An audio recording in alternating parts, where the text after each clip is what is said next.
Bonjour et bienvenue dans cette vidéo. Aujourd'hui, on parle du nouveau kit de chez Sony, donc le FE2860 f4 5.6, dont la particularité est d'être très compact. Alors, ce nouveau kit, il a vocation à remplacer l'ancien kit, le FE2870 3.5 pour 5.6, qui était un objectif qui n'était pas extrêmement qualitatif. Je vous l'avais dit dans le test de cet objectif-là, ce n'était pas forcément un objectif que je vous conseillais. L'idée ici, c'est de voir justement si Sony est arrivé à faire 2 fois plus petit, mais malgré tout qualitatif. Ça paraît quand même assez improbable, assez impossible. Et pourtant. Donc, physiquement, on s'aperçoit tout de suite que le nouveau est 2 fois plus petit. En termes de poids, on passe de 295 grammes à 167 grammes. En termes de focale, 28 mm pour les deux objectifs. Le nouveau s'arrête à 60 mm alors que l'ancien allait à 70 mm. 10 mm, je vous montrerai tout à l'heure la différence en photo qui change finalement pas grand chose. En termes d'ouverture, on était à 3.5, 5.6 sur le gros et sur le petit, on est maintenant à 4, 5, 6. Donc on a un tiers de stop moins lumineux. Là aussi, un tiers de stop d'ISO en plus ou en moins, ça va pas changer grand chose. Mais évidemment, tout ça ne servira à rien si la qualité optique n'était pas présente.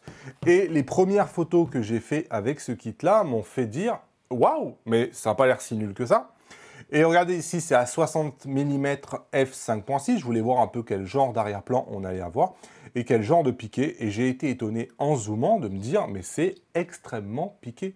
C'est vraiment pas mal. » Un autre exemple, je trouve que le niveau de contraste est vraiment sympa, la façon dont est rendu les couleurs et surtout toujours et encore ce piqué. Donc voilà, toujours, je me suis dit, bon, on va tester, on va comparer ça avec les deux optiques. Et en l'occurrence, on va s'apercevoir que le nouveau kit est vraiment bluffant de qualité et surtout bien supérieur à l'ancien kit. Donc ici, où les deux à la pleine ouverture à 28 mm, waouh, on a énormément de détails au centre ici de cette image et bien plus que sur l'ancien piqué. Au centre, la différence est visible, mais ce n'est pas non plus un abysse entre les deux. Là où c'est vraiment impressionnant, c'est sur les côtés. Sur les bords de l'ancien kit, on était vraiment archi flou. Là où sur le nouveau kit, écoutez, ça va vraiment très bien. Et je me suis posé la question, évidemment, si on ferme à f8, qu'est-ce que ça donne? Eh bien, en fait, lorsqu'on ferme sur les deux objectifs à f8, ouverture typique d'une photo de paysage, au centre, on a toujours une belle différence en termes de contraste et de piqué, mais la différence la plus nette, encore une fois, c'est surtout et encore sur les bords. Le nouveau kit sur les bords vous permet d'avoir une homogénéité qui paraît absolument impossible à avoir sur un objectif de kit. Et pourtant, vous voyez comme moi les photos, nouveau kit à gauche, ancien kit à droite. Je pense que là, la différence, vraiment, il n'y a pas photo, comme on dit. Et au centre aussi, il n'y a pas photo. Donc du coup, waouh, victoire écrasante à 28 mm. On va maintenant zoomer à 45 mm sur les deux focales et on va s'apercevoir que finalement, ces différences-là, elles perdurent. Hop, ici, je vous les montre. Au centre, on est toujours et encore supérieur. On sent beaucoup plus de piqué, beaucoup plus de contraste sur le nouveau kit. Et la différence perdure évidemment sur les côtés. On a toujours sur les côtés un objectif qui est bien plus homogène et piqué du centre jusqu'à sur les côtés. Et on finit en regardant 60 mm, qui est la position télézoom.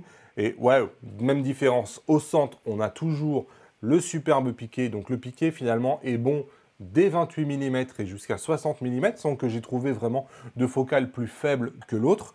Et sur toutes les focales, on est meilleur que l'ancien objectif de kit, et tout en étant 2 fois plus compact. Donc waouh!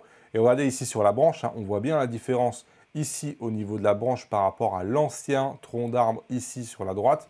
Que dire? Je pense que là, les photos sont sans appel. En termes d'autofocus, j'ai pas vu de faiblesse particulière. L'ancien kit n'était pas non plus à démériter en termes d'autofocus. Ça marchait plutôt bien, la détection des yeux, des visages, tout fonctionne bien. Donc c'est le cas aussi pour cette nouvelle optique. En termes de défauts optiques et notamment d'aberration chromatique, on a un peu d'aberration chromatique pour ces deux kits, mais là aussi, absolument rien d'inquiétant et absolument rien d'anormal sur un objectif de kit.